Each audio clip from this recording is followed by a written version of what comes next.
My house is a house of prayer, but you have turned it into a den of thieves.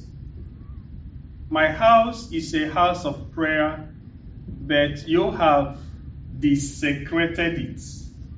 You have shown lack of respect for a holy place.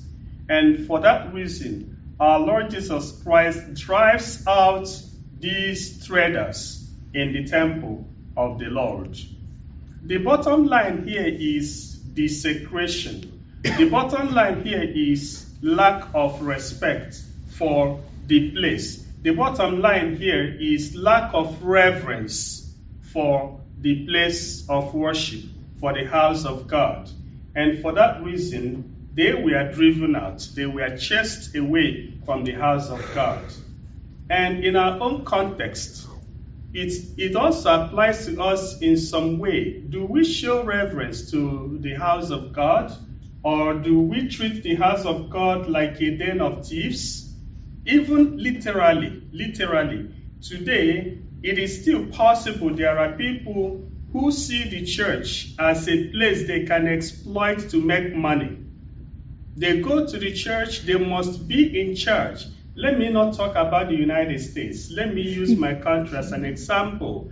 Nigeria. In many cases, pastors deal with some people in the finance council, in the pastoral council. They are always wanting to be there. They want to be the head. They want to be this. They want to be in charge of all the projects in the parish because they make a hell lot of money by doing those things. And if the pastor would say no, they would write petition to the bishop. And before you know it, the pastor is thrown out of the parish. I'm talking about my country. I don't know whether such does happen here. But what are we talking about? Literally, there are cases where some people see the church as a place to make their own money. They are turning the temple of the Lord into a place of business, and that is unfair. Our Lord does not appreciate that kind of thing.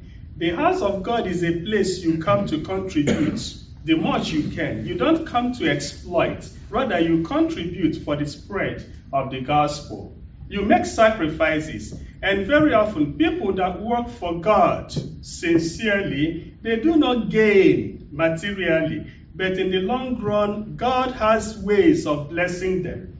I remember, back from my background too, catechists, teachers, all of those that worked in the church and for the church, they did not earn much money.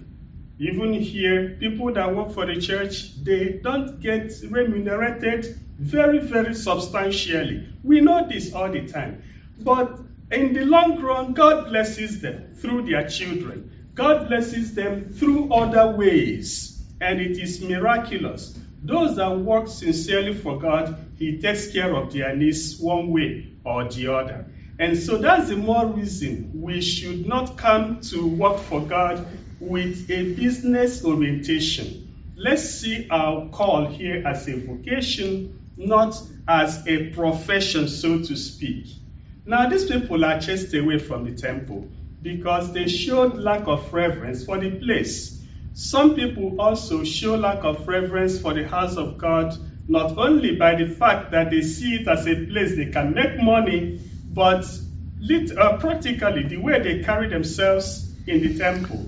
Someone who comes to the church dressed in a manner that is unbecoming of the place is also making the house of God a den of thieves. We should always show respect to the place of God, not only by praying well, but also by dressing well.